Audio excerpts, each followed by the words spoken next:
CHAPTER V. The principle, however, of diction is to speak with propriety, and this consists in five things. And the first indeed is in conjunctives, if these are disposed in such a way as their nature requires, viz. So as to be placed in an order prior and posterior to each other. Thus for instance the conjunction indeed and I indeed require but and but he. It must be remembered, however, that conjunctions which correspond to each other should neither be disjoined by a great interval, nor should have so many things interposed between them, that when a conjunction corresponding to a former one is given, the prior conjunction is forgotten. For this is appropriate but in few places. Thus, But I, after the thing was related to me, for Cleon came begging and entreating, went taking them along with me. For here many conjunctions are inserted prior to the conjunction which was to have been assigned.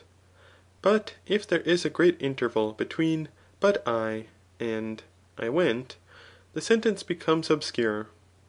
One thing, therefore, requisite to correct diction is a proper disposition in the conjunctions. A second is, to call things by their proper names, and not to circumscribe them by generic and common names. A third is, not to use ambiguous words. But these precepts are to be observed, unless the contraries to them are preferred, which those do, who when they have nothing to say, pretend to say something. For men of this kind in poetry thus speak, as for instance Empedocles. For circumlocution deceives, if it be much, and the auditors are affected in the same manner as the multitude are by those who predict future events, since when they speak ambiguously, the vulgar assent to what they say. If Croesus passes over the river Halys, he will destroy a mighty empire. But the reason why, when we have nothing to say, we should use generic terms, is, because in short, the error will be less. And on this account, diviners speak through the genera of a thing. For in the game of even and odd, he will be less likely to err who says that a number is even or odd in general, than if he determines what number is so. And he who predicts that a certain event will be, is less likely to err, if he only says that it will be, than if he assigns the time when it will be. Hence, those who deliver oracles do not define the time when a thing will happen. All these generic and ambiguous names, therefore, are to be avoided, unless they are adopted for the sake of some such purpose as we have mentioned.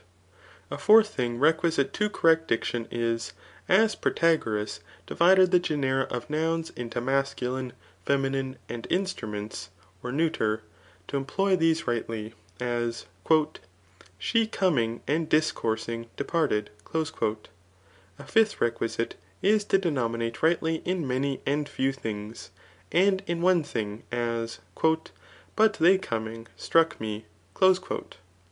In short it is requisite that what is written should be so written as to be read and pronounced with facility. But this is not the case when there are many conjunctions, and when what is written cannot be easily pointed. And such are the writings of Heraclitus. For it is laborious to point the writings of Heraclitus, because it is immanifest what should be conjoined with the prior or posterior part, as in the beginning of his book. For he there says, Of reason existing always men are ignorant, since it is immanifest whether the word always pertains to the prior or to the posterior part. Farther still, a solecism is produced in composition when to two words another appropriate word is not conjoined.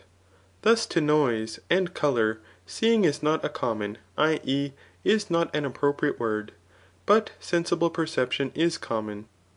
The composition also is rendered obscure from the insertion of much which is intermediate, unless the part which corresponds to the first part of a sentence is immediately subjoined, and the rest added, as, My intention was, after I had mentioned such and such things to him, to go.